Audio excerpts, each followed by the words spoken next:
डंडौत बंदन अनिक बार, सर्ब कला समरथ, डोलन तेरा खौ प्रभु, नानक दे कर हथ। ज्ञान अंजन गुर दिया, अज्ञान अंधेर विनाश, हर कृपा ते संत भेटिया, नानक मन परगास। याही कुल ते प्रगट होए, ताही कुल को नाम, पुन द्वादश गुरिंद को मेरी है प्रणाम। परम सत्कारयोग सतगुरु जी दे पावन पवित्र दरबार विच बैठी हुई साध संगत जियो, अपनियां मन बिरतियां नूं एकागर करन दे लई, रसना नूं पवित्र करन लई एक वारी सारे ही रल के आखिए, धन श्री सतगुरु जगजीत सिंह सच्चे पातशाह। सतगुरु हरगोबिंद सच्चे पातशाह जी का पावन पवित्र इतिहास साहब जी श्रवण कर रहे थे। इतिहास इतों तक पहुंचा है कि कासम बेग जिसका पिछले जन्म दे विच ना सी, उस शेर नूं सतगुरु सच्चे पातशाह जी ने मारिया ते शेर दी जीव आत्मा ने अपनी सारी जिहड़ी गाथा सी ना, वो सारियां दे सामने बयान कीती। उस दी जीव आत्मा दे विचों ਇਹ आवाज आई है कि वड्डे भागां दे नाल हुण मैनूं सतगुरु सच्चे पातशाह जी का दीदारा होया ते मेरा इस भव सागर तो पार उतारा हो गया। कल इथों तक कथा पहुंची सी, अज इथों अगे मैं प्रारंभ करदा। तू बड़ भाग दरस को पावत, ध्यान जोगीशन के जो पावत। शेर दी जीव आत्मा कह रही है बादशाह जहांगीर नूं कि तू बहुत ही वड्डे भागां वाला है, सच्चे पातशाह जी दा तू दर्शन कर रहा है, क्योंकि जोगी जन जिहड़े ने जिन्हां दा ध्यान धारण करदे ने ओही सतगुरु ने।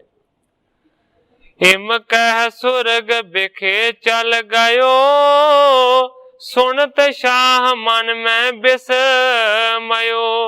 ग्रंथाकार भाई संतोख सिंह जी लिखते ने, इस तो बाद फिर कोई भी आवाज नहीं आई, मानो कि जीव आत्मा उसदे स्वर्गां दे विच चली गई है।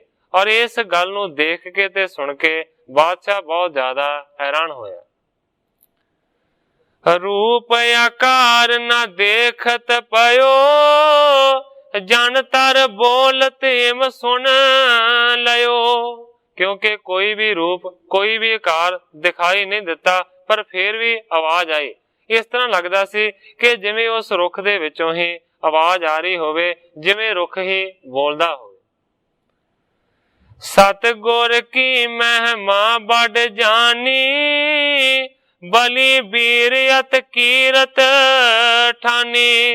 सतगुरु हरगोबिंद सच्चे पातशाह जी दी वड्डी महिमा नूं जहांगीर ने जानिया, बली बीर अत कीरत ठानी कि सतगुरु सच्चे पातशाह जी बहुत बली ने और बड़े सूरमे ने। फिर बादशाह ने सतगुरां दी कीर्ति कीती, जस गाया। कहंदा करामात साहिब गुर गादी, करी हजारन के घट शादी। कहंदा हे सच्चे पातशाह, तुसी करामातां दे मालक हो, तुहाडी जिहड़ी गुरियाई गद्दी है यह भी करामातां दे नाल भरी हुई है। मानो कि हजारां मनुखां दे हिरदे दे विच तुसी खुशी दा प्रकाश कीता।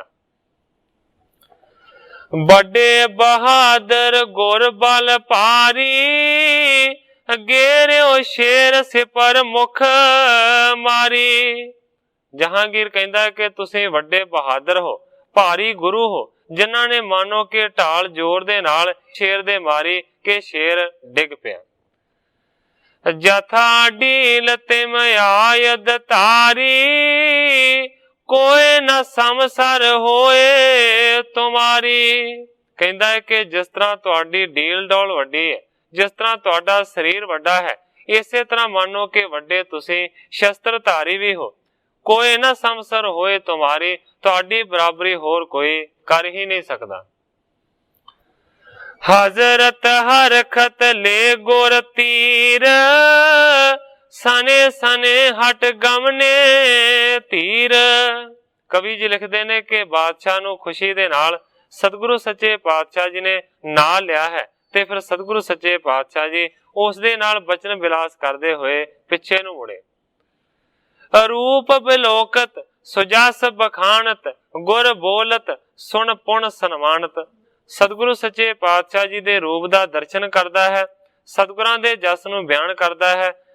गुरु बोलत सुन पुन सन्मानत, गुरु जी बचन करदे ने, बोलदे ने, उन्हां दे बचनां नूं सुन के बार बार सन्मान करदा है। पुर के निकट गए जेह समो, शाह बंद कर कीनी नमो। इसे तरह चलदियां चलदियां जदों नगरी दे लागे पहुंचे ने, उस वेले बादशाह ने फिर सतगुरु सच्चे पातशाह जी नूं नमस्कार कीते और जाण दी आग्या मंगी। सतगुर निज डेरे को आए, शाह दुर्ग प्रविश्यो निज थाए। सतगुरु सच्चे पातशाह जी अपने डेरे ते पहुंच गए ने, भाव के मजनू दे टिल्ले दे उत्ते, ते दूसरे पासे बादशाह आग्या लैके अपने किले दे विच चला गया। सब उमराव जिनो गुर देखे, आपस में जस करत वशेखे। कवि जी लिखते ने कि बादशाह दे जिन्ने भी उमराव ने, जिन्ने भी जरनैल ने, जिन्हां ने सतगुरु सच्चे पातशाह जी दा दर्शन कीता है, वो आपस दे विच मिल के सतगुरु सच्चे पातशाह जी दा विशेष रूप दे विच जस कहंदे ने। एक दूजे नूं ओ उमराव कहंदे ने।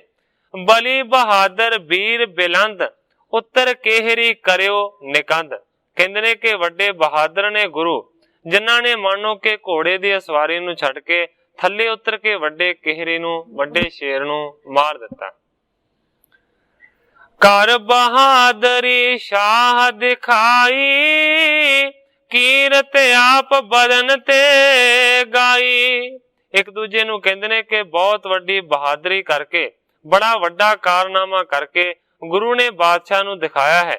इसे करके बादशाह ने मानो के गुरु जी दी बहुत ज्यादा प्रशंसा की है।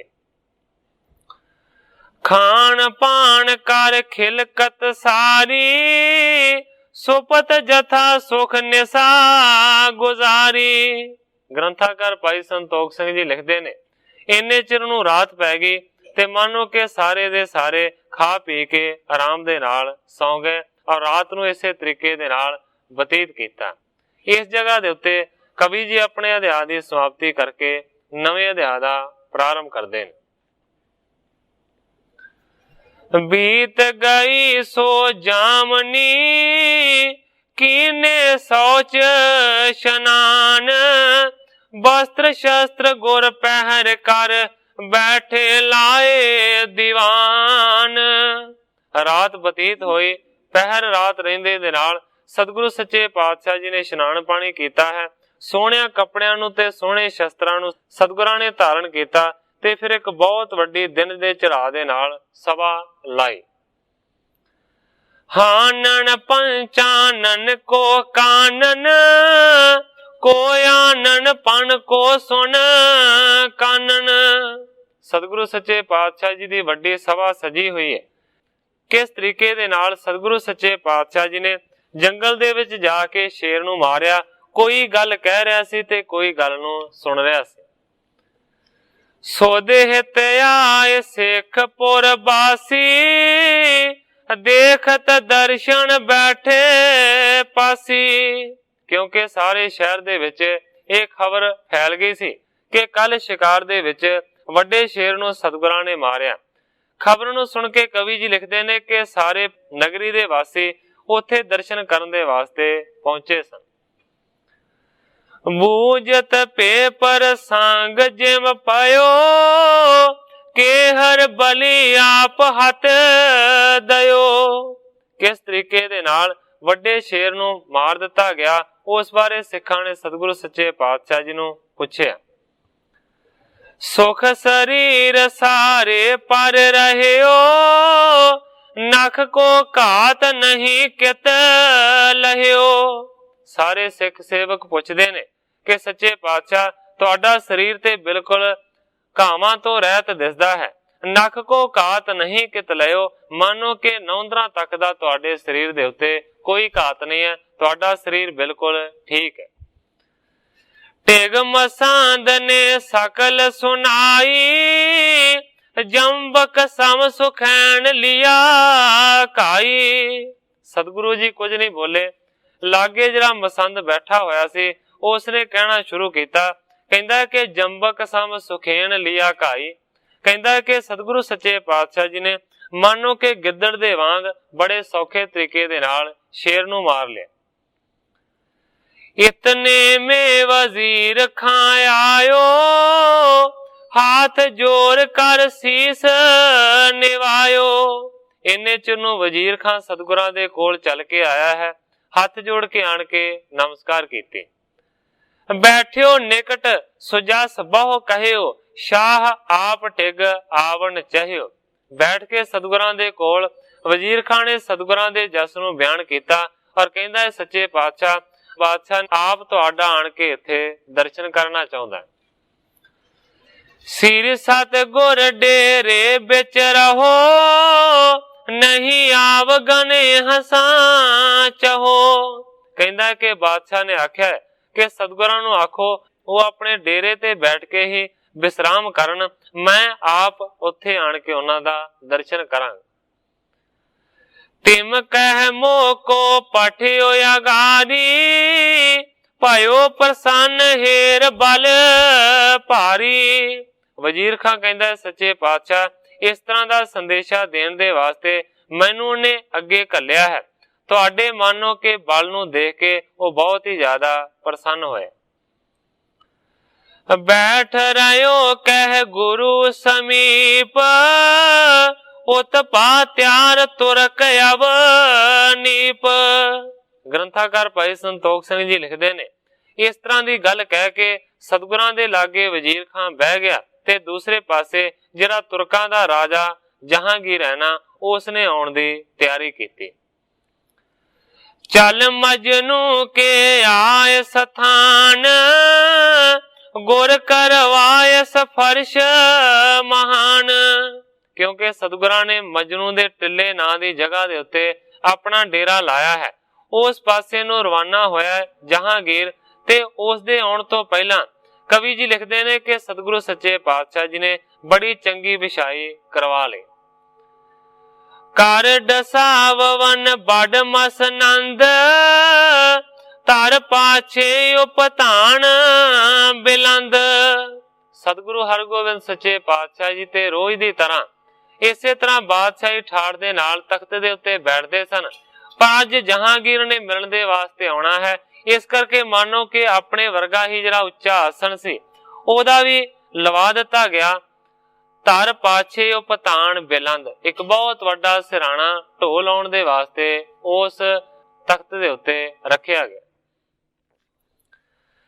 गादी पर बैठे गुर पूरे, चामर चले चला चल रूरे। सतगुरु सच्चे पातशाह जी अपने आसन ते बैठे ने जेड़े के पूरे गुरु ने ते सतगुरां दे सीस दे उत्ते बड़ा ही चिट्टे रंग दा चंचल चौर हो रहा है। बड़ो दीवान लग्यो ते समो, आन अनेक ठान ते नमो। बहुत वड्डा दीवान लग्या है, इत्थे दीवान तो भाव है कि बहुत सारिया संगतां दा इकट्ठ है और उस इकट्ठ दे विच मानो कि आण आण के बहुत सारे लोग नमस्कारां कर रहे हैं।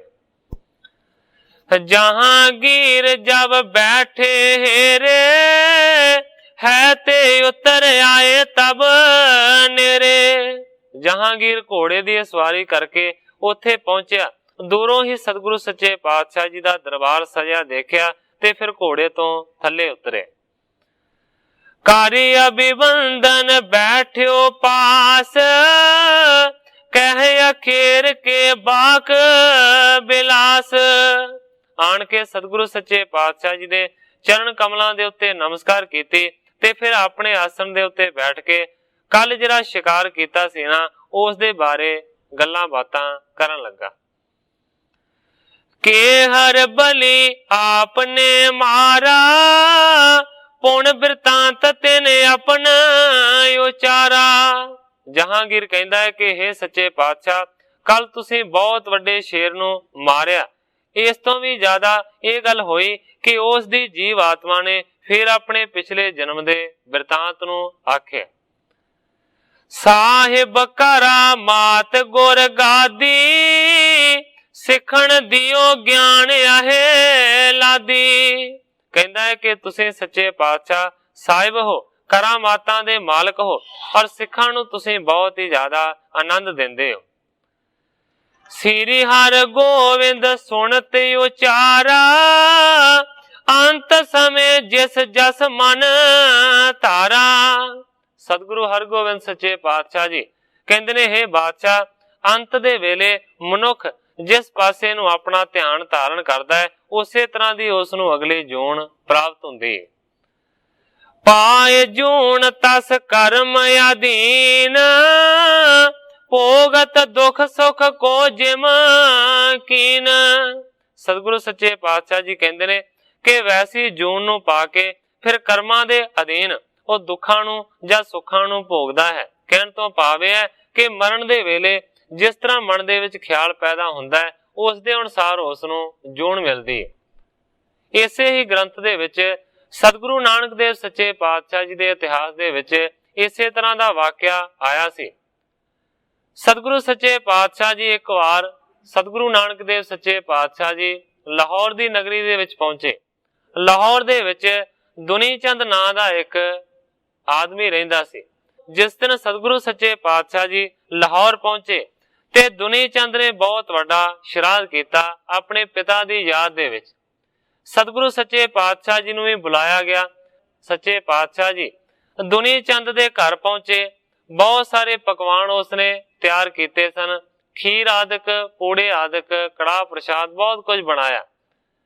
ਸਤਿਗੁਰੂ ਸੱਚੇ ਪਾਤਸ਼ਾਹ ਜੀ ਨੂੰ ਆਖਿਆ ਕਿ ਤੁਸੀਂ ਵੀ ਕਿਰਪਾ ਕਰਕੇ ਛਕੋ।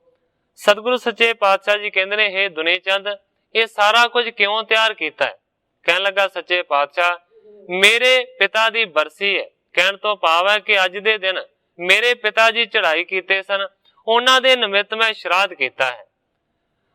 ਸਤਿਗੁਰੂ ਨਾਨਕ ਦੇਵ ਸੱਚੇ ਪਾਤਸ਼ਾਹ ਜੀ ਕਹਿਣ ਲੱਗੇ ਕਿ ਜਿਸ ਦੇ ਵਾਸਤੇ ਤੂੰ ਸਾਰਾ ਕੁਝ ਤਿਆਰ ਕੀਤਾ ਹੈ, ਕੀ ਤੂੰ ਜਾਣਦਾ ਹੈ ਕਿ ਉਹਨੂੰ ਇਹ ਸਾਰਾ ਕੁਝ ਪਹੁੰਚਿਆ ਹੈ ਕਿ ਨਹੀਂ ਪਹੁੰਚਿਆ? ਹੱਥ ਜੋੜ ਕੇ ਦੁਨੀ ਚੰਦ ਕਹਿਣ ਲੱਗਾ, ਸੱਚੇ ਪਾਤਸ਼ਾਹ, ਇੰਨਾ ਤੇ ਗਿਆਨ ਨਹੀਂ ਹੈ, ਇੰਨੀ ਤੇ ਸੋਝੀ ਨਹੀਂ ਹੈ ਕਿ ਮੇਰੇ ਪਿਤਾ ਨੂੰ ਇਹ ਚੀਜ਼ਾਂ ਪਹੁੰਚੀਆਂ ਨੇ ਜਾਂ ਨਹੀਂ ਪਹੁੰਚੀਆਂ। ਸਤਿਗੁਰੂ ਸੱਚੇ ਪਾਤਸ਼ਾਹ ਜੀ ਨੂੰ ਕਹਿੰਦਾ, ਤੁਸੀਂ ਕਿਰਪਾ ਕਰਕੇ ਦੱਸੋ। ਤੇ ਸਤਿਗੁਰੂ ਨਾਨਕ ਦੇਵ ਸੱਚੇ ਪਾਤਸ਼ਾਹ ਜੀ ਕਹਿੰਦੇ ਨੇ, हे ਦੁਨੀ ਚੰਦ, ਤੇਰੇ ਪਿਓ ਨੂੰ ਕੋਈ ਵੀ ਤੇਰੀ ਜਿਹੜੀ ਚੀਜ਼ ਹੈ ਨਾ ਉਹ ਨਹੀਂ ਪਹੁੰਚੀ। 3 ਦਿਨ ਹੋ ਗਏ ਨੇ ਉਹ ਭੁੱਖਾ ਬੈਠਾ ਹੈ। ਬੜਾ ਹੈਰਾਨ ਹੋਇਆ। ਕਹਿਣ ਲੱਗਾ, ਸੱਚੇ ਪਾਤਸ਼ਾਹ, ਤੁਸੀਂ ਜਾਣਦੇ ਹੋ ਮੇਰਾ ਪਿਤਾ ਕਿੱਥੇ ਹੈ ਔਰ ਕਿਹੜੀ ਹਾਲਤ ਦੇ ਵਿੱਚ ਹੈ? ਸਤਿਗੁਰੂ ਨਾਨਕ ਦੇਵ ਸੱਚੇ ਪਾਤਸ਼ਾਹ ਜੀ ਕਹਿੰਦੇ ਨੇ, ਮੈਂ ਜਾਣਦਾ ਹਾਂ। ਕਹਿੰਦਾ, ਜੀ ਕਿਹੜੀ ਜੂਨ ਦੇ ਵਿੱਚ ਹੈ? ਕਹਿੰਦੇ ਨੇ, ਬਗਿਆੜ ਬਣਿਆ ਹੋਇਆ। ਬੜਾ ਹੈਰਾਨ ਹੋਇਆ। ਕਹਿਣ ਲੱਗਾ, ਸੱਚੇ ਪਾਤਸ਼ਾਹ, ਮੇਰਾ ਪਿਤਾ ਤੇ ਬਹੁਤ ਵੱਡਾ ਧਰਮੀ ਸੀ। ਉਹਨੇ ਤੇ ਕਦੇ ਵੀ, ਮੈਨੂੰ ਲੱਗਦਾ ਹੈ ਕਿ ਜ਼ਿੰਦਗੀ ਦੇ ਵਿੱਚ ਕੋਈ ਪਾਪ ਨਹੀਂ ਕੀਤਾ, ਤੇ ਉਹਨੂੰ ਬਗਿਆੜ ਦੀ ਜੂਨ ਕਿਵੇਂ ਮਿਲ ਗਈ? ਸਤਿਗੁਰੂ ਨਾਨਕ ਦੇਵ ਸੱਚੇ ਪਾਤਸ਼ਾਹ ਜੀ ਕਹਿੰਦੇ ਨੇ, ਮੈਂ ਨਹੀਂ ਦੱਸਦਾ, ਇਹ ਤੇਰਾ ਪਿਓ ਹੀ ਤੈਨੂੰ ਦੱਸੇਗਾ। ਕਹਿਣ ਲੱਗਾ, ਜੀ ਦੱਸੋ ਉਹ ਕਿੱਥੇ ਹੈ? ਸਤਿਗੁਰੂ ਨਾਨਕ ਦੇਵ ਸੱਚੇ ਪਾਤਸ਼ਾਹ ਜੀ ਨੇ ਨਿਸ਼ਾਨੀ ਦੱਸੀ ਕਿ ਫਲਾਣੇ ਪਾਸੇ ਚਲਿਆ ਜਾ, ਉੱਥੇ ਇੱਕ ਬਹੁਤ ਵੱਡਾ ਝਾੜੀਆਂ ਦਾ ਝੁੰਡ ਹੈ, ਉਸ ਝੁੰਡ ਦੇ ਵਿੱਚ ਉਹ ਬੈਠਾ ਹੈ। ਜਾ ਉਸ ਨੂੰ ਜਾ ਕੇ ਆਪਣੇ ਪਕਵਾਨ ਛਕਾ, ਕਿਉਂਕਿ 3 ਦਿਨਾਂ ਤੋਂ ਉਹਨੂੰ ਕੁਝ ਨਹੀਂ ਮਿਲਿਆ। ਬਚਨ ਤੇ ਪ੍ਰਤੀਤ ਕੀਤੀ। ਦੁਨੀ ਚੰਦ ਨੇ ਖੀਰ ਆਦਿਕ ਜਿਹੜੇ ਪਕਵਾਨ ਬਣਾਏ ਸਨ ਉਹਨਾਂ ਨੂੰ ਨਾਲ ਲਿਆ ਹੈ ਤੇ ਉਸ ਪਾਸੇ ਨੂੰ ਚੱਲ ਪਿਆ। ਜਾਣ ਤੋਂ ਪਹਿਲਾਂ ਸਤਿਗੁਰਾਂ ਨੇ ਆਖਿਆ ਸੀ ਕਿ ਡਰੀ ਨਾ, ਬਗਿਆੜ ਤੈਨੂੰ ਦਿਖਾਈ ਦੇਵੇਗਾ ਪਰ ਡਰੀ ਨਾ, ਉਹ ਤੇਰਾ ਪਿਓ ਹੈ। ਚਲਾ ਗਿਆ ਦੁਨੀ ਚੰਦ ਪਕਵਾਨ ਨੂੰ ਲੈ ਕੇ, ਜਿਹੜੇ ਪਾਸੇ ਦੱਸਿਆ ਸੀ ਉੱਥੇ ਚਲਾ ਗਿਆ। ਵਾਕਿਆ ਹੀ ਉਸ ਜਗ੍ਹਾ ਦੇ ਉੱਤੇ ਝਾੜੀਆਂ ਦਾ ਝੁੰਡ ਸੀ। ਜਦੋਂ ਲਾਗੇ ਗਿਆ ਤੇ ਕੀ ਦੇਖਦਾ ਹੈ ਕਿ ਅੰਦਰ ਇੱਕ ਬਗਿਆੜ ਬੈਠਾ ਹੈ।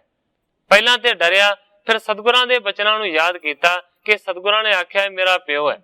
ਜਦੋਂ ਹੀ ਲਾਗੇ ਗਿਆ, ਦੋਵਾਂ ਦੀਆਂ ਅੱਖਾਂ ਜਦੋਂ ਮਿਲੀਆਂ ਤੇ ਸਤਿਗੁਰੂ ਸੱਚੇ ਪਾਤਸ਼ਾਹ ਜੀ ਨੇ ਐਸੀ ਕਿਰਪਾ ਕੀਤੀ ਕਿ ਉਹਦੀ ਜੂਨ ਬਦਲ ਗਈ। ਉਹ ਮਨੁੱਖਾ ਸਰੂਪ ਦੇ ਵਿੱਚ ਤਬਦੀਲ ਹੋ ਗਿਆ। ਬੜਾ ਹੈਰਾਨ ਹੋਇਆ ਦੁਨੀ ਚੰਦ ਵੇਖ ਕੇ। ਫਿਰ ਉਸ ਨੂੰ ਪ੍ਰਸੰਗ ਪੁੱਛਦਾ ਹੈ, ਕਹਿਣ ਲੱਗਾ ਕਿ ਤੁਹਾਨੂੰ ਪਿਤਾ ਜੀ ਇਹ ਜੂਨ ਕਿਉਂ ਪ੍ਰਾਪਤ ਹੋਈ? ਤੁਸੀਂ ਤੇ ਮੈਨੂੰ ਲੱਗਦਾ ਹੈ ਕਿ ਜ਼ਿੰਦਗੀ ਦੇ ਵਿੱਚ ਕੋਈ ਪਾਪ ਨਹੀਂ ਕੀਤਾ, ਸਾਰੇ ਧਰਮ ਦੇ ਕੰਮ ਕੀਤੇ ਨੇ। ਫਿਰ ਉਸ ਦੁਨੀ ਚੰਦ ਦੇ ਪਿਤਾ ਨੇ ਆਖਿਆ, ਕਹਿੰਦਾ ਹੈ ਕਿ ਮੈਂ ਭਾਵੇਂ ਸਾਰੀ ਜ਼ਿੰਦਗੀ ਕੋਈ ਪਾਪ ਨਹੀਂ ਕੀਤਾ, ਸਾਰੇ ਧਰਮ ਦੇ ਕੰਮ ਕੀਤੇ ਨੇ, ਪਰ ਕਹਿਣ ਲੱਗਾ ਜਦੋਂ ਮੈਂ ਮਰਨ ਲੱਗਾ ਸੀ ਨਾ, ਤੇ ਉਸ ਵੇਲੇ ਮਾਨੋ ਕਿ ਗੁਆਂਢੀਆਂ ਨੇ ਕਿਤੇ ਮਾਸ ਪਕਾਉਣਾ ਸ਼ੁਰੂ ਕੀਤਾ ਸੀ। ਜਦੋਂ ਹੀ ਮੇਰੇ ਇੱਕ ਪਾਸੇ ਸਵਾਸ ਛੁੱਟੇ, ਉਸੇ ਵੇਲੇ ਮਾਨੋ ਕਿ ਦੂਸਰੇ ਪਾਸੇ ਉਹ ਜਿਹੜੀ ਸੁਗੰਧੀ ਸੀ ਉਹ ਮੇਰੇ ਨਾਸਾਂ ਦੇ ਤੱਕ ਪਹੁੰਚੀ ਤੇ ਮੇਰਾ ਖਿਆਲ ਉਸ ਮਾਸ ਨੂੰ ਖਾਣ ਦੇ ਵਾਸਤੇ ਚੱਲ ਪਿਆ। ਭਾਵ ਕਿ ਮੇਰੇ ਮਨ ਦੇ ਵਿੱਚ ਉਹ ਵਾਸ਼ਨਾ ਰਹਿ ਗਈ। ਇੰਨੇ ਚਿਰ ਨੂੰ ਮੇਰਾ ਸਰੀਰ ਛੁੱਟ ਗਿਆ, ਇਸ ਕਰਕੇ ਮਾਨੋ ਕਿ ਮੈਨੂੰ ਇਹ ਜੂਨ ਪ੍ਰਾਪਤ ਹੋਈ। ਤੇ ਕਹਿੰਦਾ ਜੀ ਹੁਣ ਤੁਸੀਂ ਮਨੁੱਖਾ ਸਰੂਪ ਦੇ ਵਿੱਚ ਕਿਵੇਂ ਤਬਦੀਲ ਹੋ ਗਏ? ਦੁਨੀ ਚੰਦ ਨੂੰ ਉਸ ਦਾ ਪਿਤਾ ਕਹਿੰਦਾ ਹੈ ਕਿ ਸਤਿਗੁਰੂ ਨਾਨਕ ਦੇਵ ਸੱਚੇ ਪਾਤਸ਼ਾਹ ਜੀ ਜੋ ਅਕਾਲ ਪੁਰਖ ਨੇ ਉਹ ਤੇਰੇ ਘਰ ਦੇ ਵਿੱਚ ਆਏ ਨੇ, ਉਹਨਾਂ ਦਾ ਤੂੰ ਦਰਸ਼ਨ ਕਰਕੇ ਆਇਆ ਤੇ ਤੇਰਾ ਮੈਂ ਦਰਸ਼ਨ ਕੀਤਾ, ਇਸ ਕਰਕੇ ਸਤਿਗੁਰਾਂ ਨੇ ਮੇਰੀ ਇਸ ਜੂਨ ਨੂੰ ਕੱਟ ਦਿੱਤਾ ਹੈ। ਮੇਰਾ ਸਿਰਫ ਕਹਿਣ ਤੋਂ ਭਾਵ ਇਹ ਸੀ ਕਿ ਸਤਿਗੁਰੂ ਹਰਗੋਬਿੰਦ ਸੱਚੇ ਪਾਤਸ਼ਾਹ ਜੀ ਦੱਸਦੇ ਨੇ ਕਿ ਜਿਸ ਤਰ੍ਹਾਂ ਦੀ ਮਨੁੱਖ ਦੀ ਅਖੀਰਲੇ ਵੇਲੇ ਵਾਸ਼ਨਾ ਹੁੰਦੀ ਹੈ, ਉਸੇ ਤਰ੍ਹਾਂ ਦਾ ਜਨਮ ਉਸ ਨੂੰ ਜ਼ਰੂਰ ਮਿਲ ਜਾਂਦਾ ਹੈ। ਇਸੇ ਕਰਕੇ ਸਤਿਗੁਰੂ ਸੱਚੇ ਪਾਤਸ਼ਾਹ ਜੀ ਦੇ ਉਪਦੇਸ਼ਾਂ ਦੇ ਵਿੱਚ ਵੀ ਆਉਂਦਾ ਹੈ ਕਿ ਜਿੰਨਾ ਹੋ ਸਕੇ ਉਹਨਾਂ ਨਾਮ ਜਪਿਆ ਕਰੋ, ਤਾਂ ਕਿ ਜੇਕਰ ਸਰੀਰ ਛੁੱਟਣ ਦੇ ਵੇਲੇ ਸਾਡੇ ਮੂੰਹ ਦੇ ਵਿੱਚ ਸਤਿਗੁਰਾਂ ਦਾ ਪਵਿੱਤਰ ਨਾਮ ਹੋਵੇਗਾ ਤੇ ਫਿਰ ਉਸ ਪਾਸੇ ਨੂੰ ਹੀ ਅਸੀਂ ਚਲੇ ਜਾਵਾਂਗੇ। ਸਤਿਗੁਰੂ ਹਰਗੋਬਿੰਦ ਸੱਚੇ ਪਾਤਸ਼ਾਹ ਜੀ ਨੇ ਇਸ ਤਰੀਕੇ ਦੇ ਨਾਲ ਉਸ ਬਾਦਸ਼ਾਹ ਨੂੰ ਆਖਿਆ, ਘਟ ਕਾ ਏਕ ਬੈਠ ਕਰ ਸ਼ਾਹੂ, ਗਮਨਿਓ ਪੁਨਿਓ ਰਤਾਰ ਮਾਹੂ। ਕਰੀਬ 1 ਘੰਟਾ ਬੈਠ ਕੇ ਬਾਦਸ਼ਾਹ ਸਤਿਗੁਰੂ ਸੱਚੇ ਪਾਤਸ਼ਾਹ ਜੀ ਤੋਂ ਆਗਿਆ ਲੈ ਕੇ ਵਾਪਸ ਚਲਾ ਗਿਆ।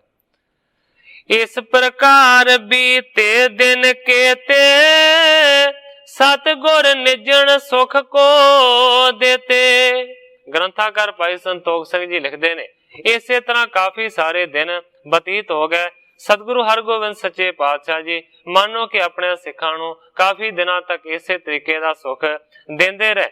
ਹੁਣ ਸਤਿਗੁਰੂ ਸੱਚੇ ਪਾਤਸ਼ਾਹ ਜੀ ਦਾ ਤੇ ਬਾਦਸ਼ਾਹ ਦਾ ਮਿਲਾਪ ਰੋਜ਼ ਹੀ ਹੁੰਦਾ ਹੈ। ਕਦੇ ਸੈਰ ਕਰਦੇ ਨੇ, ਕਦੇ ਸ਼ਿਕਾਰ ਕਰਦੇ ਨੇ।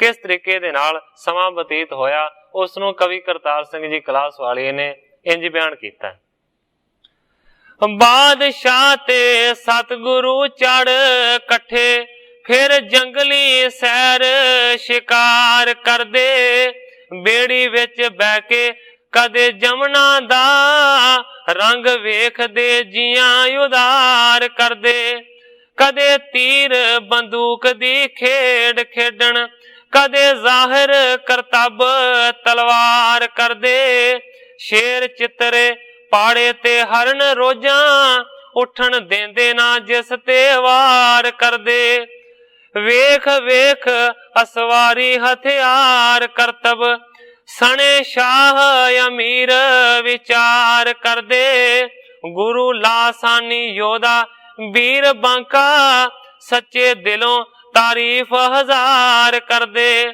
ਉਹ ਚੜ੍ਹਦੀ ਜਵਾਨੀ ਨੂਰਾਨੀ ਚਿਹਰਾ, ਵੇਖ ਵੈਰੀ ਭੀ ਸਿਫਤ ਅਪਾਰ ਕਰਦੇ, ਵੈਰੀ ਹੋਊ ਕੋਈ ਬਦ ਕਰਤਾਰ ਸਿੰਘਾ, ਪੰਛੀ ਪਸ਼ੂ ਵੇਂਦੇ ਨਮਸਕਾਰ ਕਰਦੇ। ਕਰਤਾਰ ਸਿੰਘ ਜੀ ਕਲਾਸ ਵਾਲੇ ਲਿਖਦੇ ਨੇ ਕਿ ਕੋਈ ਬਦ ਕਿਸਮਤ ਵਾਲਾ, ਕੋਈ ਭੈੜਾ ਚੰਦੂ ਵਰਗਾ ਮਨੁੱਖ ਹੀ ਹੋਵੇਗਾ ਜਿਹੜਾ ਕਿ ਮਾਨੋ ਵੈਰ ਭਾਵ ਰੱਖਦਾ ਹੋਵੇਗਾ, ਨਹੀਂ ਤੇ ਮਾਨੋ ਕਿ ਪਸ਼ੂ ਪੰਛੀ ਵੀ ਸਤਿਗੁਰੂ ਹਰਗੋਬਿੰਦ ਸੱਚੇ ਪਾਤਸ਼ਾਹ ਜੀ ਨੂੰ ਨਮਸਕਾਰਾਂ ਕਰਦੇ ਹਨ।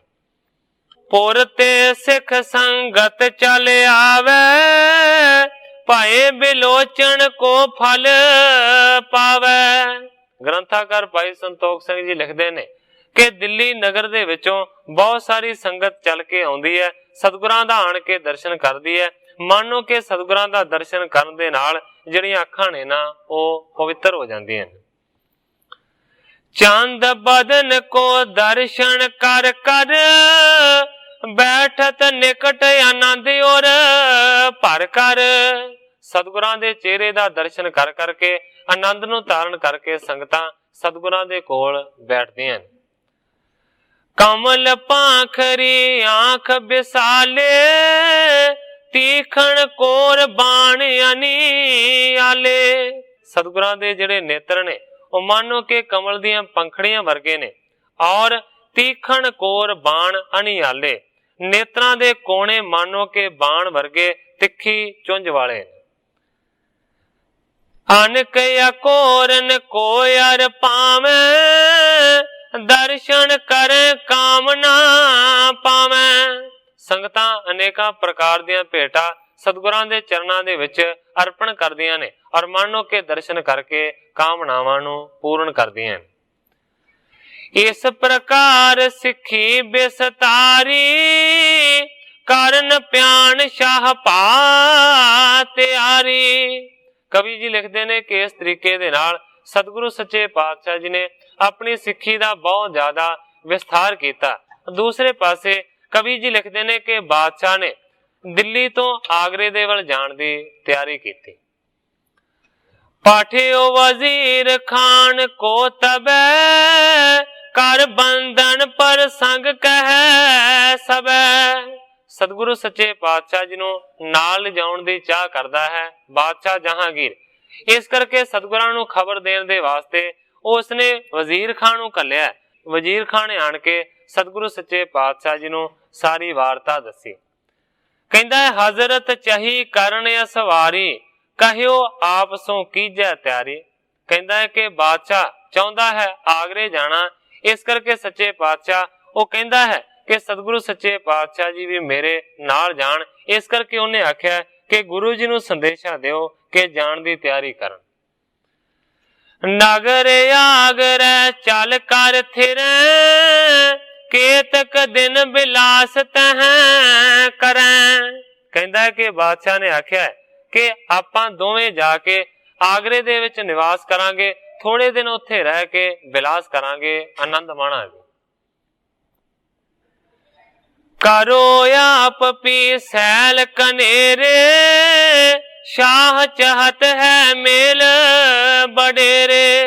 वजीर खां कहंदा है कि बादशाह तुहाडे नाल प्यार करदा है, मेल मिलाप नूं होर ज्यादा वधाउणा चाहुंदा है। ते सच्चे पातशाह मेरी भी दिली तमन्ना यह है कि तुसीं बादशाह दे नाल मिल के जाओ ते सैर करो। खेलो मिल अखेर बेदनाना, बाणी उप बन को पिखो महाना। वजीर खां कहंदा है कि बादशाह दे नाल जाओ, शिकार खेडो, अनेकां प्रकार दे जिहड़े बाग बगीचे ने ना उन्हां दी सैर करो। कहियो शाह मन प्रेमी है के, गमनो संग कृपा निज कह के। वजीर खां कहंदा है कि बादशाह ने बड़ा प्रेमी होके तुहानू इस तरह की गल आखी है, गमनो संग कृपा निज कह के, कृपा करके तुसी उस दे नाल आगरे जाओ। इत्यादक कह कीने त्यार, पाए साथ साथ गोरे असवार। ग्रंथाकार भाई संतोख सिंह जी लिखते ने इस तरह दियां बेनतियां करके वजीर खान ने मानो के सतगुरां नूं रजामंद कीता है ते फिर सतगुरु सच्चे पातशाह जी जहांगीर दे नाल जाण दे वास्ते तैयार होए। गमने पंथ आगरे चले, हित अखेर हजरत कब मिले। हुण सतगुरु सच्चे पातशाह ते दूसरे पासे जहांगीर बादशाह दोवें तरफां तो मिलके आगरे दे वल जा रहे ने। हित अखेर हजरत कब मिले अपने सिखां सेवकां दे नाल अगे दी अगे प्याण करदे ने सतगुरु हरगोबिंद सच्चे पातशाह। दूसरे पासे बादशाह अपने सैनिकां दे नाल जांदा है। कवि जी लिखते ने कि कदे कदे इकट्ठे मिलके रस्ते दे विच शिकार खेडदे ने। हने मृगन को अध कतवाए, देखते ओज शाह हर खाए। मानो के घोड़े नूं दड़ा के सतगुरु सच्चे पातशाह जी मिर्गां नूं मारदे ने। सतगुरु सच्चे पातशाह जी दी तीर अंदाजी और उन्हां दी घोड़ सवारी नूं देख के बादशाह बड़ा प्रसन्न हुंदा है। इम क्रम क्रम ते पहुंचे जाई, थेरे आगरे पिख शुभ थाई। इस तरीके दे नाल हौली हौली सारे रस्ते नूं तय कीता, आखिरकार आगरे दे विच प्रवेश कीता। कब कब मिले निकट बुलवावै, होए एकठे वहर सिधावै। सतगुरु सच्चे पातशाह जी ने अपना जिहड़ा डेरा है उस नूं बादशाह तो वखरा लाया है। कदे कदे बादशाह सतगुरां नूं बुलाउंदा है ते कदे कदे सतगुरां नूं मिलण दे वास्ते बादशाह आउंदा है। एक दिन किस ते मुख ते सुनियो, गुर को सच पातशाह सो भणियो। ग्रंथाकार भाई संतोख सिंह जी लिखते ने, एक दिन बादशाह जहांगीर ने किसी दे मुंह तो यह गल सुनी है कि सतगुरु हरगोबिंद सच्चे पातशाह जी नूं लोग सच्चा पातशाह कहंदे ने। जहांगीर और संशय पयो, मुझ ते भी ऊंचो पद थियो। जदों जहांगीर नूं यह पता लगा कि गुरु नूं लोग सच्चा पातशाह कहंदे ने, मन दे विच शंका पैदा हुई ते सोचदा जहांगीर कि मैनू लोग बादशाह कहंदे ने। पातशाह दा भाव और बादशाह दा भाव इक्को ही हुंदा है। इसे करके आपां कहने हां सतगुरु सच्चे पातशाह। पातशाह दा भाव बादशाह तो है। मन दे विच संशय नूं धारण करके सोचदा है कि मैनू ते इकल्ला पातशाह लोग कहंदे ने ते इस गुरु नूं सच्चा पातशाह कहंदे ने। साचो पातशाह नर कहें, इति जिठाई क्यों कर लहें। मन दे विच हंकार पैदा होया, मैं हिंदुस्तान दा मालक ते मैनू इकल्ला पातशाह लोग कहण ते इस नूं इहदे जिहड़े चेले ने ना वो सच्चा पातशाह कहंदे ने। मानो के सोचदा है कि मेरे तो वड्डी वड्याई नूं इसने धारण कीता है, इसदा की कारण हो सकदा है। इस तरीके दे नाल मन दे विच एक शंका पैदा होया। एक दिन जहांगीर दे दिल गुजरी, सानू बादशाह लोक बुलावदे ने। किले कोट ते रैयतां पास मेरे, वैरी लश्करां तो डर खामदे ने। पास गुरां दे मुल्क ना कोट कोई, पास गुरां दे मुल्क ना कोट कोई। सच्चा पातशाह एह अखवामदे ने, एदे विच की भेद करतार सिंघा, लोक कहंदे जां आप कहलामदे ने। करतार सिंह जी क्लास वाली लिखदे ने कि मन दे विच भरम पैदा होया कि सच्चा पातशाह कहण दे विच की भेद है। लोकां नूं आप कहंदे ने कि मैनू सच्चा पातशाह आखो कि जां लोक अपने आप ही कहंदे ने। इस भेद नूं खोलना चाहिदा है। मन दे विच विचार पैदा होया। एक दिवस पुण चढ़े शिकार, पायो मेल बोलियो हित तार। एक दिन शिकार खेडण दे वास्ते इकट्ठे होए ने। सतगुरां दा ते बादशाह दा मेल होया हित नूं धारण करके। उस वेले फिर बादशाह ने सतगुरां नूं सवाल कीता। कहंदा सुनियो जगत में नाम तुहारा, कहें साचा पातशाह उदारा। कहंदा कि मैं सुनिया है कि दुनिया दे लोग तुहाडे जिहड़े सिख सेवक ने ना वो तुहानू सच्चा पातशाह कहंदे। गुरु नाम तो तुम को बन आवे, जथा प्रथम ही बिद कहवावे। बादशाह कहंदा है कि तुहाडा नाम गुरु कहना ही योग बनता है, क्योंकि सारे दे सारे जिहड़े लोक ने ना वो गुरु ही कहंदे आए ने। इस करके पहली तरह तुहाडा जिहड़ा नाम है ना वो गुरु ही कह के संबोधन करना चाहिए। सुन बोले श्री हरगोबिंद, ऐसे नाम जे कहें जग बरिंद। जदों इस तरह का सवाल किया ते सतगुरु हरगोबिंद सच्चे पातशाह जी कहंदे ने, जहांगीर सच्चे पातशाह दी की गल करदा है। साडे ते अनेकां तरह दे लोक नाम लेंदे ने, कोई इकल्ला नाम नहीं लेंदे। सानू ते बहुत कुछ लोग कहंदे ने। अर पै भेट आए दरसैं, दूर दूर ते संगत है। सतगुरु सच्चे पातशाह जी कहंदे ने, अनेकां नामां दे नाल मैनू लोग पुकारदे ने। आपां आम इस गल नूं जाणदे हां, कोई गरीब नवाज कहंदा है, कोई दीन दयाल कहंदा है, कोई दीना दे बंधु कहंदा है, कोई सच्चे पातशाह कहंदा है, कोई गुरु महाराज कहंदा है। कहंदे ने सतगुरु हरगोबिंद सच्चे पातशाह के मेरा कोई एक नाम लैके नहीं बुलाउंदा। लोग मैनू बहुत तरह दे नाल पुकारदे ने, आण के भेटावां नूं अर्पण करदे ने। दूर दूर तो संगतां आउंदियां ने। कहंदे ने हम नहीं किस को कहें कदाई, आपै नाम धरै समुदाय। सतगुरु हरगोबिंद सच्चे पातशाह जी कहते हैं कि असीं कदे भी किसी नूं इह गल नहीं आखी कि सानू किस नाम दे नाल बुलाया जावे जां अर्ज कीती जावे। सतगुरु सच्चे पातशाह जी कहते हैं आपे नाम धरै समुदाय। आपे ही जिहड़ियां संगतां ने ना ਉਹ अनेकां तरह के नाम साडे धर दिंदियां ने। जहांगीर को कह समझायो तऊ न निश्चय तिस उर आयो। ग्रंथाकार भाई संतोख सिंह जी लिखते ने कि बहुत तरह कह के जहांगीर नूं सतगुरु सच्चे पातशाह जी ने समझाया, पर कवि जी लिखते ने तां भी मानो के प्रतीत ना आई, यकीन ना आया कि जो कह रहे ने ये सच कह रहे हैं। सिरी गोर जान लेन मन केरी लख न सकै बिन लोचन हेरी। अंतरजामी सतगुरु हरगोबिंद सच्चे पातशाह जी ने जान लिया कि बादशाह नूं मेरी गल दे उत्ते प्रतीत नहीं आई, भरोसा नहीं बजा, यकीन नहीं आया।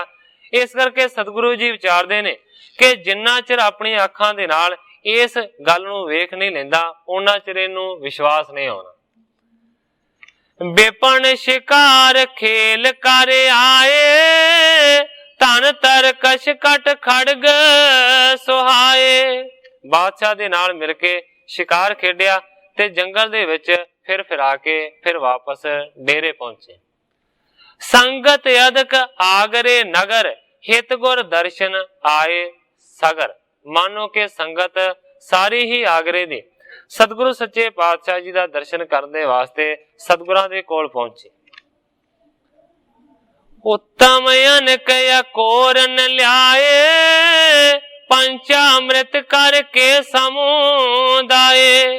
अनेकां प्रकार दियां उत्तम कीमती जिहड़ियां भेटां ने वो सतगुरां दे चरनां दे विच लैके संगतां पहुंचियां ने। इस तो इलावा बहुत सारा कड़ा प्रसाद भी तैयार करके लियांदा गया।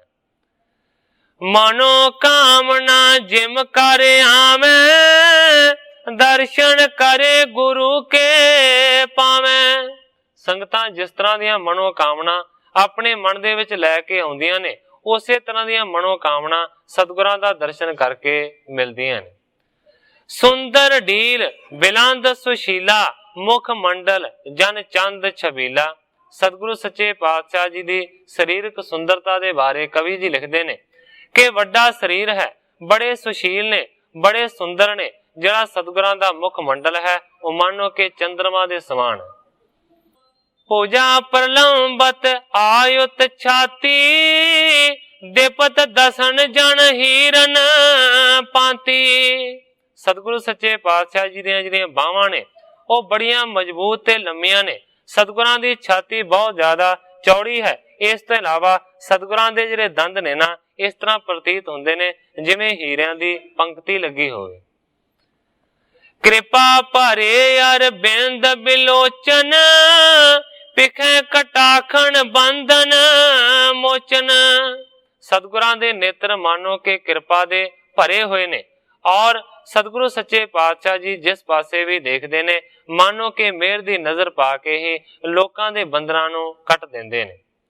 इत्यादक सुंदरता सारी महाराज के लक्षण पारी। कवि जी लिखते ने कि इस तरह की सुंदरता ही है महाराज दे इस तरह दे लक्षण। कर दर्शन संगत हर खावे योदा गुरु बिलंद सुहावे। संगतां दर्शन करके बड़ियां खुश हुंदियां ने।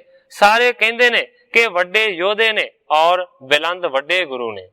ये कालेंगे कब कमसाना महावीर कर हैं रिपहाना। एक दूजे नूं लोग कहंदे ने कि वड्डा कमसान दा कदे ये जंग करनगे, ये महावीर सूरमे ने वैरियां दा नाश करनगे। इत्यादक जस को विस्तार बार बार गुरु रूप निहारे। कवि जी लिखते ने कि संगतां इस तरह बहुत ज्यादा सतगुरां दा जस बयान करदियां ने, बार बार सतगुरां दे दर्शन नूं करदियां ने। कुशल प्रश्न गुर सब सो करें कृपा दृष्ट दासन पर तरें। सतगुरु हरगोबिंद सच्चे पातशाह जी सारियां नूं सुख शांति दी खबर पुछदे ने और मेहर दी नजर दे नाल सारियां नूं तकदे ने। निकट निकट के पोरे अर ग्रामों ਆਵੇਂ ਸੁਣਤ ਜਸ ਅਭਿਰਾਮੋ। ਨੇੜੇ ਨੇੜੇ ਜਿੰਨੇ ਵੀ ਪਿੰਡ ਤੇ ਜਿੰਨੇ ਵੀ ਸ਼ਹਿਰ ਨੇ ਉਹ ਸਾਰੇ ਦੇ ਸਾਰੇ ਮਾਨੋ ਕਿ ਸਤਿਗੁਰਾਂ ਦੇ ਜਸ ਨੂੰ ਸੁਣ ਕੇ ਦਰਸ਼ਨ ਕਰਨ ਦੇ ਵਾਸਤੇ ਪਹੁੰਚਦੇ ਨੇ। ਬਹੁਰੋ ਇੱਕ ਦਿਨ ਚੜੇ ਸ਼ਿਕਾਰ, ਜਹਾਂਗੀਰ ਵੈ ਕਰ ਅਸਵਾਰ। ਗ੍ਰੰਥਾਕਾਰ ਭਾਈ ਸੰਤੋਖ ਸਿੰਘ ਜੀ ਲਿਖਦੇ ਨੇ, ਇੱਕ ਦਿਨ ਦੁਬਾਰਾ ਫੇਰ ਬਾਦਸ਼ਾਹ ਜਹਾਂਗੀਰ ਦੇ ਨਾਲ ਮਿਲ ਕੇ ਸ਼ਿਕਾਰ ਖੇਡਣ ਦੇ ਵਾਸਤੇ ਸਤਿਗੁਰੂ ਜੀ ਗਏ। ਕਹਿ ਕਰ ਸਤਿਗੁਰ ਸੰਗ ਚੜਾਏ, ਹਾਇਨ ਕੁਦਾਵਤ ਚਲੇ ਅਗਾਏ। ਬਾਦਸ਼ਾਹ ਕਹਿ ਕੇ ਆਪਣੇ ਨਾਲ ਸਤਿਗੁਰਾਂ ਨੂੰ ਲੈ ਗਿਆ। ਦੋਵਾਂ ਨੇ ਘੋੜੇ ਦੁਰਾਏ। ਸ੍ਰੀ ਹਰਿ ਗੋਬਿੰਦ ਦੂਸਰ ਸ਼ਾਹੂ, ਦੋਨੋਂ ਅਸ ਪਰ ਗਮਨ ਤਰਾਹੂ। ਇੱਕ ਘੋੜੇ ਦੇ ਉੱਤੇ ਸਤਿਗੁਰੂ ਹਰਗੋਬਿੰਦ ਸੱਚੇ ਪਾਤਸ਼ਾਹ, ਦੂਸਰੇ ਦੇ ਉੱਤੇ ਬਾਦਸ਼ਾਹ ਸਵਾਰ ਹੋਇਆ ਤੇ ਚੱਲ ਪਏ ਸ਼ਿਕਾਰ ਦੇ ਲਈ। ਕਾਨਨ ਚਲੇ ਜਾਤਿ ਉਤਸਾਹੂ, ਭਣਤ ਸੁਣਤ ਬਚ ਆਪਸ ਮਾਹੂ। ਜੰਗਲ ਦੇ ਵੱਲ ਬੜੇ ਉਤਸ਼ਾਹ ਨੂੰ ਧਾਰਨ ਕਰਕੇ ਜਾ ਰਹੇ ਨੇ, ਇੱਕ ਦੂਜੇ ਦੇ ਨਾਲ ਬਚਨ ਵਿਲਾਸ ਕਰਦੇ ਨੇ। ਜਹਾਂ ਮ੍ਰਿਗਣ ਕੋ ਅਦਕ ਬਸੇਰੇ, ਲੀਏ ਜਾਤ ਪੇਤੀ ਜੇ ਅਗੇਰੇ। ਜਿਹੜੇ ਭੇਤੀ ਨੇ, ਜਿਨ੍ਹਾਂ ਨੂੰ ਪਤਾ ਹੈ ਕਿ ਇੱਥੇ ਸ਼ਿਕਾਰ ਮਿਲ ਸਕਦਾ ਹੈ, ਉਸ ਪਾਸੇ ਨੂੰ ਉਹ ਲਿਜਾ ਰਹੇ ਨੇ। ਕੂਕਰ ਚੀਤੇ ਬਾਜ ਘਨੇਰੇ, ਬਾਹਰੀ ਜੁਰਰੇ ਬੇਗ ਬਡੇਰੇ। ਕੁੱਤੇ ਚੀਤੇ ਬਾਜ ਬਹਿਰੀ ਜੁਜਰੇ, ਇਹ ਸਾਰੇ ਜਿਹੜੇ ਜਾਨਵਰ ਨੇ ਇਹਨਾਂ ਨੂੰ ਸ਼ਿਕਾਰ ਖੇਡਣ ਦੇ ਵਾਸਤੇ ਨਾਲ ਲੈ ਕੇ ਗਏ। ਸਤਿਗੁਰ ਅਰ ਹਜ਼ਰਤ ਇੱਕ ਸੰਗ, ਕਰੈ ਤਵਾਵਣ ਬੇਗ ਤੁਰੰਗ। ਕਵੀ ਜੀ ਲਿਖਦੇ ਨੇ ਕਿ ਸਤਿਗੁਰੂ ਤੇ ਦੂਸਰੇ ਪਾਸੇ ਬਾਦਸ਼ਾਹ ਦੋਵੇਂ ਹੀ ਆਪਣੇ ਘੋੜਿਆਂ ਨੂੰ ਬੜੀ ਤੇਜ਼ੀ ਦੇ ਨਾਲ ਦੜਾਉਂਦੇ ਨੇ। ਬਣ ਕੇ ਜੀਵ ਘੇਰ ਕਰ ਮਾਰੈ, ਨਿਕਸੈ ਅਗਰ ਨਾ ਜੀਅਤ ਸਧਾਰੈ। ਬਣਾ ਦੇ ਜੀਵਾਂ ਨੂੰ ਘੇਰ ਘੇਰ ਕੇ ਮਾਰਦੇ ਨੇ, ਜਿਹੜਾ ਵੀ ਅੱਗੋਂ ਨਿਕਲਦਾ ਹੈ ਉਹ ਜਿਉਂਦਾ ਨਹੀਂ ਬਚਦਾ। ਤੀਰਨ ਸੰਗ ਐਚ ਗੁਰ ਹਨ, ਜਹਾਂਗੀਰ ਸੰਘਾਰਤ ਘਨੇ। ਤੀਰਾਂ ਦੇ ਨਾਲ ਵਿਨ ਵਿਨ ਕੇ ਸਤਿਗੁਰਾਂ ਨੇ ਬਹੁਤ ਸਾਰਿਆਂ ਜੀਵਾਂ ਦਾ ਸ਼ਿਕਾਰ ਕੀਤਾ ਤੇ ਬਾਦਸ਼ਾਹ ਨੇ ਵੀ ਬੜੇ ਮਾਰੇ। ਸਵਾਣ ਗਹਿ ਯਾਰ ਚੀਤੇ ਛੋਰੈ, ਜਾਨ ਨਾ ਦੇਤ ਫਾਂਦ ਕਰ ਦੌਰੈ। ਕੁੱਤਿਆਂ ਨੂੰ ਔਰ ਚੀਤਿਆਂ ਨੂੰ ਛੱਡਦੇ ਨੇ ਜਾਨਵਰਾਂ ਦੇ ਪਿੱਛੇ, ਉਹ ਵੀ ਜਾਨ ਨਹੀਂ ਦਿੰਦੇ, ਉਹ ਵੀ ਦਬੋਚ ਲੈਂਦੇ। ਇਸ ਬੇਦ ਕਰ ਅਖੇਰ ਕੋ ਨਾਨਾ, ਪਿਖੈ ਤਮਾਸ਼ੋ ਕਰਤ ਪਿਆਨਾ। ਇਸ ਤਰੀਕੇ ਦੇ ਨਾਲ ਸ਼ਿਕਾਰ ਕਰਦੇ ਨੇ ਔਰ ਸਾਰੇ ਤਮਾਸ਼ੇ ਨੂੰ ਦੇਖਦੇ ਨੇ। ਬਹੁਰ ਭਈ ਤੀਸ਼ਨ ਵੱਡ ਕਾਮ, ਚਾਹਤ ਉਤਰਨ ਹਿਤ ਬਿਸਰਾਮ। ਆਖਰਕਾਰ ਮਾਨੋ ਕਿ ਧੁੱਪ ਬਹੁਤ ਹੀ ਜ਼ਿਆਦਾ ਚੜ ਗਈ, ਬੜੀ ਗਰਮੀ ਹੋ ਗਈ, ਹੁਣ ਆਰਾਮ ਕਰਨ ਦੀ ਸੋਚਦੇ ਨੇ। ਬਣ ਕੋ ਚੋਰਤ ਹਟੇ ਪਿਛੇਰੇ, ਹੇਰਤ ਛਾਇਆ ਸਗਨ ਕਿਨੇਰੇ। ਜੰਗਲ ਨੂੰ ਛੱਡਿਆ ਹੈ, ਸਤਿਗੁਰੂ ਹਰਗੋਬਿੰਦ ਸੱਚੇ ਪਾਤਸ਼ਾਹ ਤੇ ਬਾਦਸ਼ਾਹ ਪਿਛਾਂ ਮੁੜੇ ਨੇ, ਸੰਘਣੇ ਰੁੱਖਾਂ ਦੀ ਛਾਇਆ ਨੂੰ ਤੱਕਿਆ।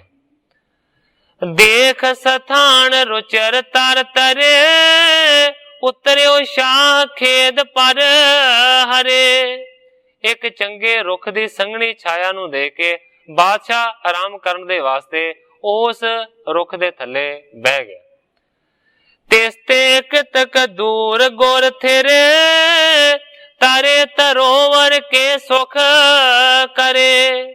ਤੇ ਸਤਿਗੁਰੂ ਹਰਗੋਬਿੰਦ ਸੱਚੇ ਪਾਤਸ਼ਾਹ ਜੀ ਨੇ ਕਾਫੀ ਦੂਰੀ ਦੇ ਉੱਤੇ ਇੱਕ ਹੋਰ ਰੁੱਖ ਦੇ ਥੱਲੇ ਡੇਰਾ ਲਾਇਆ। ਦੋਵੇਂ ਮਾਨੋ ਕਿ ਰੁੱਖਾਂ ਦੀ ਓਟ ਲੈ ਕੇ ਛਾਵੇਂ ਬਹਿ ਗਏ। ਇਸ ਜਗ੍ਹਾ ਦੇ ਉੱਤੇ ਕਵੀ ਜੀ ਨੇ ਆਪਣੇ ਅਧਿਆਇ ਦੀ ਸਮਾਪਤੀ ਕੀਤੀ ਹੈ, ਨਵੇਂ ਅਧਿਆਇ ਦਾ ਪ੍ਰਾਰੰਭ ਕਰਦੇ ਨੇ। ਸ਼ਾਹ ਤਰੋਵਰ ਕੇ ਤਰੇ, ਅਲਪ ਨਰਨ ਤੇ ਸੰਗ, ਬੈਠਿਓ ਹਿਤ ਬਿਸਰਾਮ ਕੇ, ਖਰੋ ਸਮੀਪ ਤੁਰੰਗ। ਬਾਦਸ਼ਾਹ ਸੰਘਣੇ ਰੁੱਖ ਦੀ ਛਾਂ ਦੇ ਥੱਲੇ ਆਪਣੇ ਥੋੜੇ ਜਿਹੇ ਸਿਪਾਹੀਆਂ ਦੇ ਨਾਲ ਰੁਕਿਆ ਹੈ। ਬੈਠਿਓ ਹਿਤ ਬਿਸਰਾਮ ਕੇ, ਮਾਨੋ ਕਿ ਵਿਸਰਾਮ ਕਰਨ ਦੇ ਵਾਸਤੇ, ਆਰਾਮ ਕਰਨ ਦੇ ਵਾਸਤੇ ਬੈਠਿਆ ਹੈ। ਬਾਦਸ਼ਾਹ ਦਾ ਘੋੜਾ ਲਾਗੇ ਖਲੋਤਾ ਹੈ। ਤੈਸੇ ਕਿਤਕ ਦੂਰ ਗੁਰ ਥੇਰੇ, ਕਾਮ ਤਪਤ ਨਿਰਵਾਰਨ ਕਰੇ।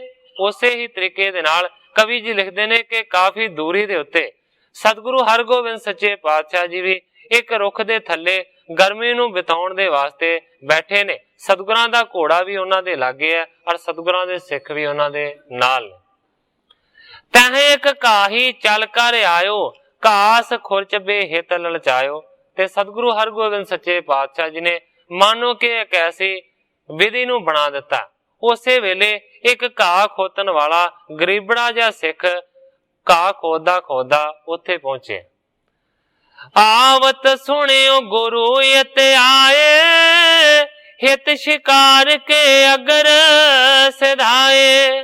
ਉਸ ਕਾਹੀ ਨੂੰ ਇਸ ਗੱਲ ਦਾ ਪਤਾ ਸੀ ਕਿ ਸਤਿਗੁਰੂ ਹਰਗੋਬਿੰਦ ਸੱਚੇ ਪਾਤਸ਼ਾਹ ਜੀ ਆਗਰੇ ਪਹੁੰਚੇ ਨੇ। ਉਸ ਨੂੰ ਇਸ ਗੱਲ ਦਾ ਵੀ ਪਤਾ ਲੱਗਾ ਕਿ ਸ਼ਿਕਾਰ ਖੇਡਣ ਦੇ ਵਾਸਤੇ ਇਸ ਪਾਸੇ ਆਏ ਹੋਏ ਨੇ। ਹਰਖਿਓ ਮੈਂ ਤ ਦਰਸ਼ਨ ਪਾਉ, ਮਨੋ ਕਾਮਨਾ ਸਭ ਪਰਵਾਉ। ਉਸ ਕਾਹੀ ਦੇ ਮਨ ਦੇ ਵਿੱਚ ਇਹ ਇੱਛਾ ਪੈਦਾ ਹੋਈ ਹੈ ਕਿ ਮੈਂ ਇਸੇ ਜਗ੍ਹਾ ਦੇ ਉੱਤੇ ਸਤਿਗੁਰਾਂ ਦਾ ਦਰਸ਼ਨ ਕਰਾਂਗਾ ਔਰ ਆਪਣੇ ਮਨ ਦੀ ਕਾਮਨਾਵਾਂ ਨੂੰ ਸਤਿਗੁਰਾਂ ਤੋਂ ਅਰਜ਼ ਕਰਕੇ ਪੂਰੀਆਂ ਕਰਾਵਾਂਗਾ। ਪਰ ਯਾਦ ਰੱਖਣ ਦੀ ਇਹ ਲੋੜ ਹੈ ਕਿ ਉਸ ਕਾਹੀ ਨੇ ਅਜੇ ਤੱਕ ਸਤਿਗੁਰੂ ਹਰਗੋਬਿੰਦ ਸੱਚੇ ਪਾਤਸ਼ਾਹ ਜੀ ਦਾ ਦਰਸ਼ਨ ਨਹੀਂ ਕੀਤਾ।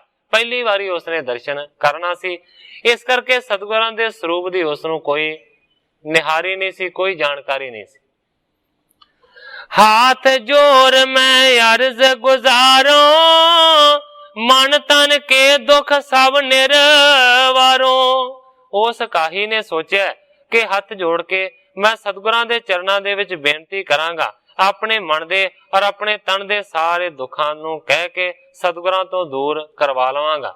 ਸਤਿਗੁਰੂ ਪ੍ਰਤਾਪ ਸਿੰਘ ਸੱਚੇ ਪਾਤਸ਼ਾਹ ਜੀ ਦੇ ਪਾਵਨ ਪਵਿੱਤਰ ਉਪਦੇਸ਼ ਦੇ ਵਿੱਚ ਵੀ ਇਹ ਗੱਲ ਰਿਕਾਰਡ ਹੋਈ ਹੈ ਕਿ ਪਹਿਲਾਂ ਸਿੱਖ ਨੇ ਦਰਸ਼ਨ ਨਹੀਂ ਸੀ ਕੀਤਾ, ਪਰ ਇਹ ਜ਼ਰੂਰ ਪਤਾ ਸੀ ਕਿ ਸਤਿਗੁਰੂ ਹਰਗੋਬਿੰਦ ਸੱਚੇ ਪਾਤਸ਼ਾਹ ਬਾਦਸ਼ਾਹੀ ਠਾਠ ਦੇ ਵਿੱਚ ਰਹਿੰਦੇ ਨੇ।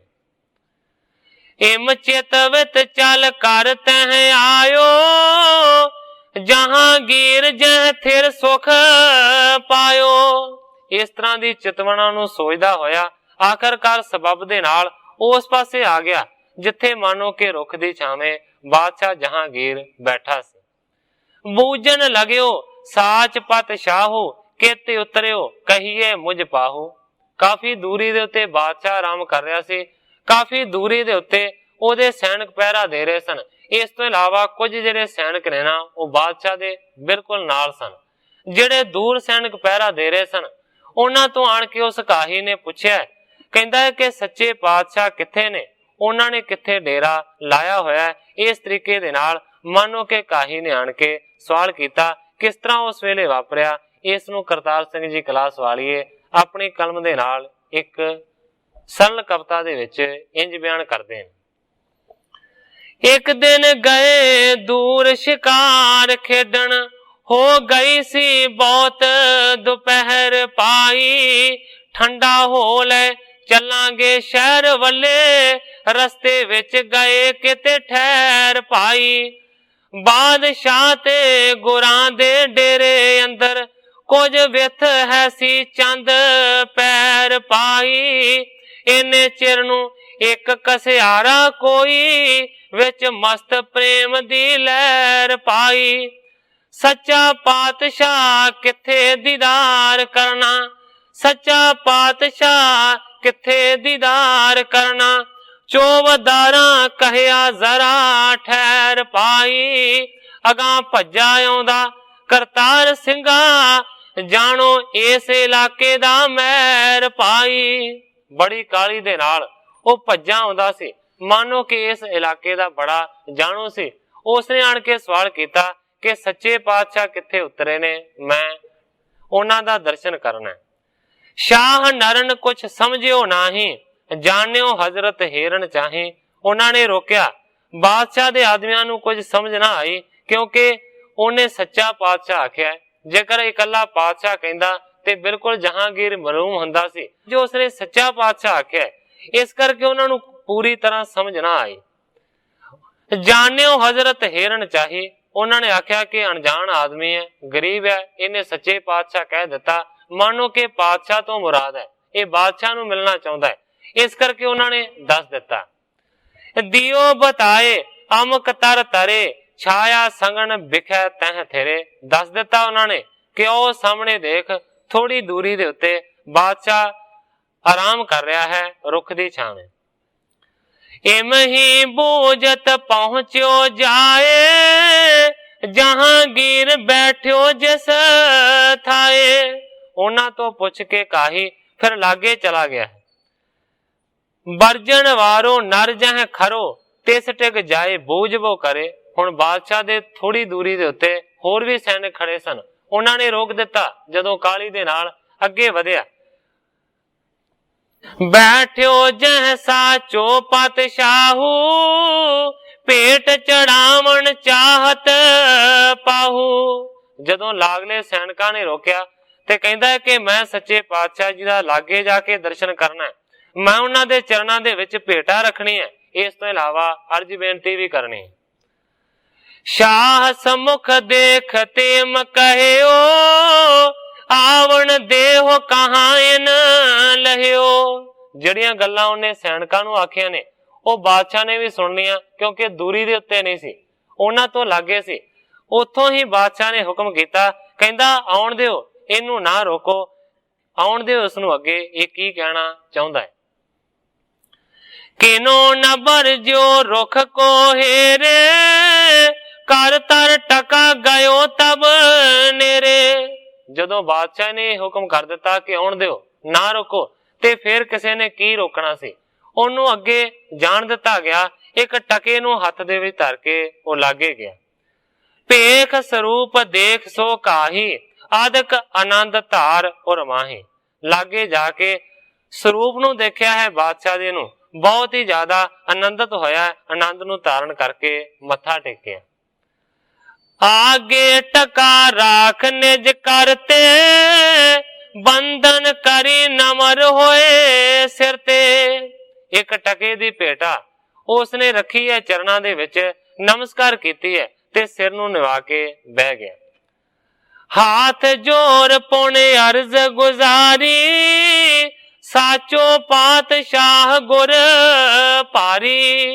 मत्था टेक के बह के फिर उसने हथ जोड़ के अर्ज करनी शुरू की है। कहता हे सच्चे पातशाह, हे भारी गुरु जी, मेरी बेनती नूं सुनो। दर्शन की अभिलाख कनेरी, सुनो श्रोण दे बिनती मोरी।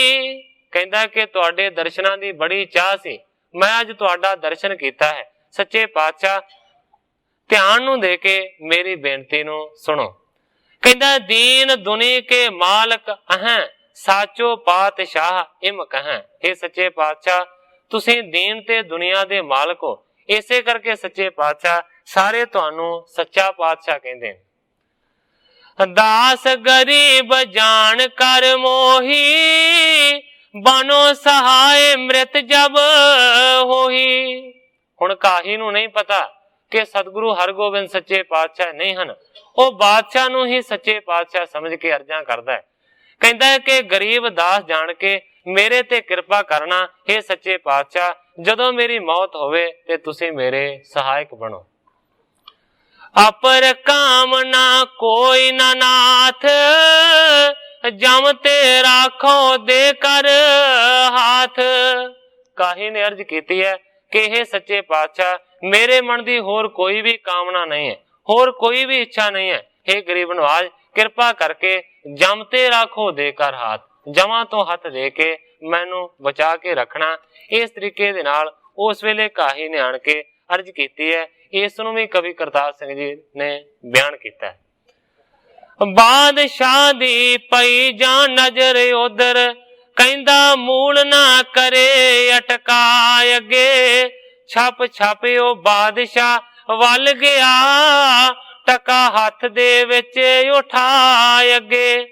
एकदम पैरां उत्ते डिग पिया, सच्चे पातशाह होना सहाय अगे।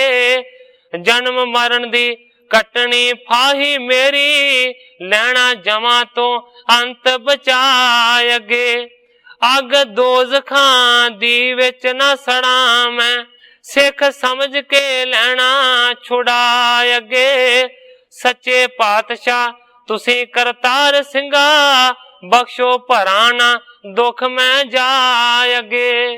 करतार सिंह जी कलास वाले लिखते ने, अर्ज कीती कि सच्चे पातशाह मैनू दोजकां तो रख लियो, मैनू जमा तो रख लियो, मेरी सहायता करियो। जहांगीर सुन के बिस्म आयो, गुरु जान मोको यह आयो। जदों इस तरह दी अर्जां उसने कीतियां काही ने ते फिर जहांगीर सुन के बड़ा हैरान होया।